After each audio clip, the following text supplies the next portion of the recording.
0845 500 1025, the number to get through as ever tonight. Remember, we're with you right through till 8 o'clock. Romeo follows us with In Demand. Let's say good evening first tonight to Frank. Hi, Frank. Good evening, Jim, Hugh and Gordon. Hi, Frank. Good evening. I'm kind of forced to make this call, Jim and the rest of you, and because I'm absolutely incensed, to be perfectly honest. Have been growingly over the last number of years, but especially the last few weeks. Because I think the huge question that's been sort of, let's say, swept under the carpet and not dealt with is the shocking, absolutely disgusting, disgraceful treatment we're witnessing at this moment in our society, in our time in Scottish football, when an orchestrated and systematic attempt to basically mentally and physically destroy another human being is taking place, and that human being being Neil Lennon. And the whole decade he's been at Celtic through as a player and as a manager.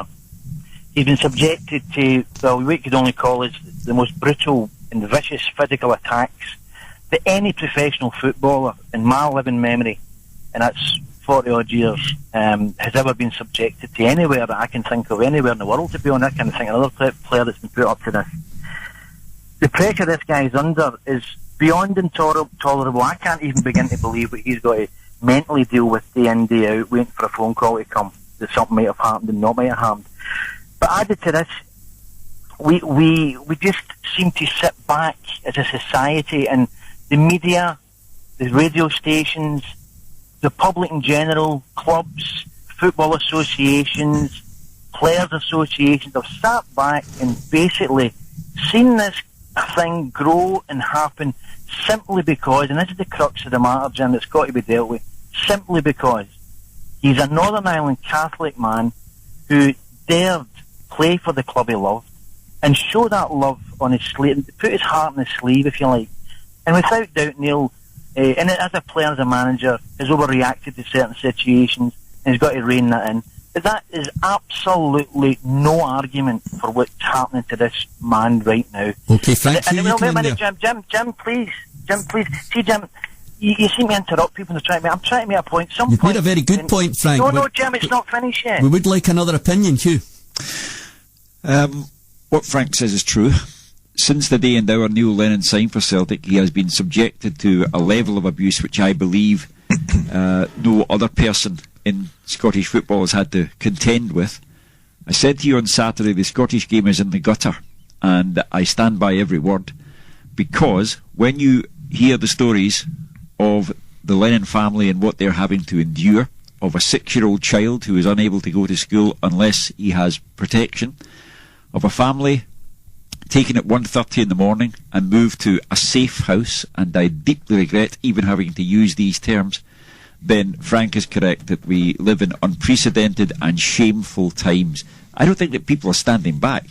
I think we're taken aback by all that's going on. And the latest attempt to besmirch his name by alleged racist accusations, which by El Hadj Diouf's own account are untrue, malicious, inaccurate, misguided.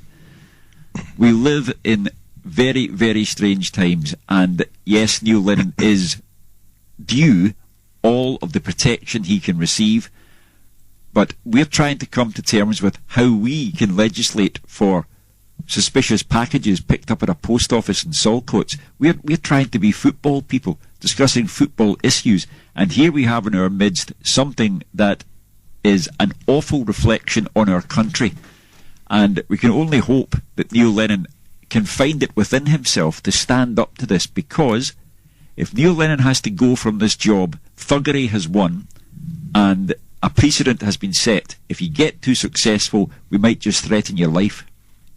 Frank? Yeah, Jim, thanks for letting me come back in. No problem.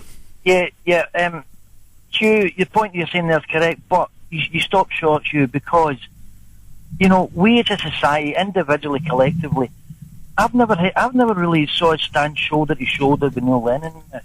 I've not seen a newspaper campaign, Hugh, your own newspaper, or any other newspaper, not just your own, any other newspaper, any other media outlet, really starting a campaign, standing shoulder to shoulder to this guy, whether you like Neil Lennon or not.